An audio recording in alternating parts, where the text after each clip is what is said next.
Hi, it's Janus Rasmussen again here with another episode of Production Tricks. And today we're talking about my 5 favorite plugins that I use every single day, almost I would say. But before that, I would like you to push that subscribe button and bell button, leave a comment, and then everybody in the world is happy. Let's jump in. First plugin I absolutely love, and I can't live without, is Fabfilter Pro Q 3. I use this for kind of surgical EQing mostly. Yeah, I'll just show you here. For example, on this clap, let's take that spike down. You can see it already here, right? I mean, the spectrum is just great. Let's take that down, close them a little bit. Pretty muffled and cool. Then you can also solo. You can put the headphones kind of icon there. That's the stuff I wanted to put down. That's great. It also has a dynamic mode, make dynamic, so you can make it, maybe let's do that to that region instead. It's like a multi-band kind of compression. So definitely Fabfilter Pro Q3. My favorite EQ, can't live without it. Next plugin I love is Slate's Virtual Mix Rack. And this is my musical EQ. So let's work on this sound here, for example. Give it a little bit of pop. It's just so nice, like the high end on this thing. Here's a trick, put a 1.6K. Everything just pops.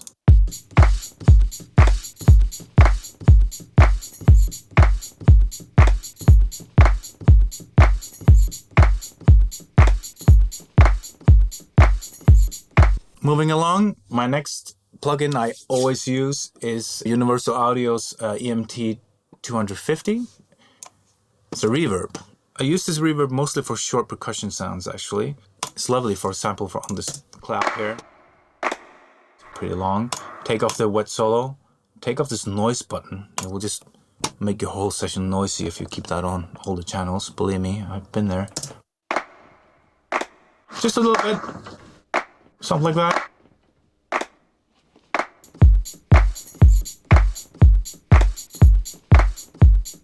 Smooth. I use this plugin all the time.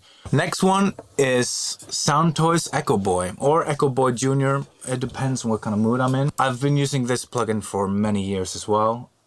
What I usually do is I put it into ping pong mode. Put a little bit of saturation up, style, I put it on Echo Boy. Sometimes I give it a little bit extra wobble, more diffusion, just makes it more washy. If you have it in ping pong, I usually make the tweak and I tighten the width a little bit more, just, you know, you don't want it to be like going around your head completely all the time. It's a little bit too much. I love to use this on anything really. I usually use it on ambiances that are only a mono signal, and I will put this on to kind of make it more stereo, to put it into the sides. It's lovely for that sort of stuff. Next up is the Universal Audio Fairchild 670. This thing, I recently have become a big fan of this compressor. I used to use the LA2A and 1176 combo on vocals. But lately I've been using this much more. It sounds a little bit more natural, and you could do more without it sounding too aggressive. So I do a lot of soft vocals when I do that, so this one is lovely for that. I tend to do on 2 or 1 setting for vocals.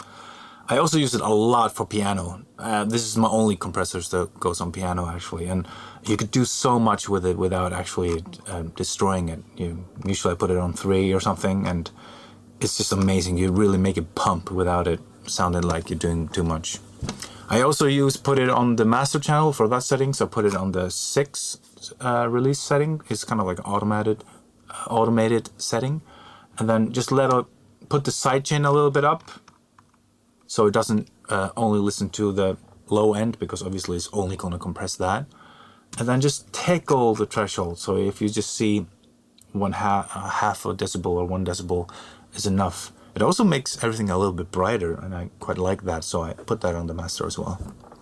Yeah, I know I said 5, but let's do one bonus plugin. And that one is a little bit fun one. It's RC20 Retro Color. This is by XLN Audio. They make Addictive drums as well, which is a drum library, which I use a lot as well. But this one is kind of like an instant classic. Everybody uses it, especially in the lo-fi hip-hop scene.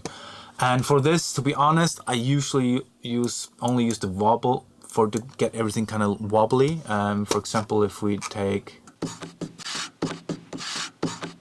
put the wobble up, put it in stereo,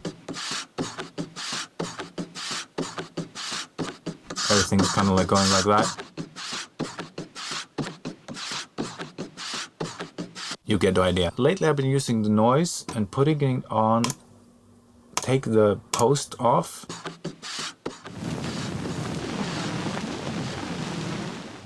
and then put the follow up.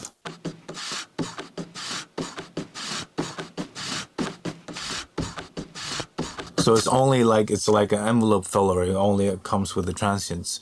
It's kind of cool to give your samples a little bit of crackle and stuff, so it's not just over the whole thing, which I kind of find a little bit useless, to be honest.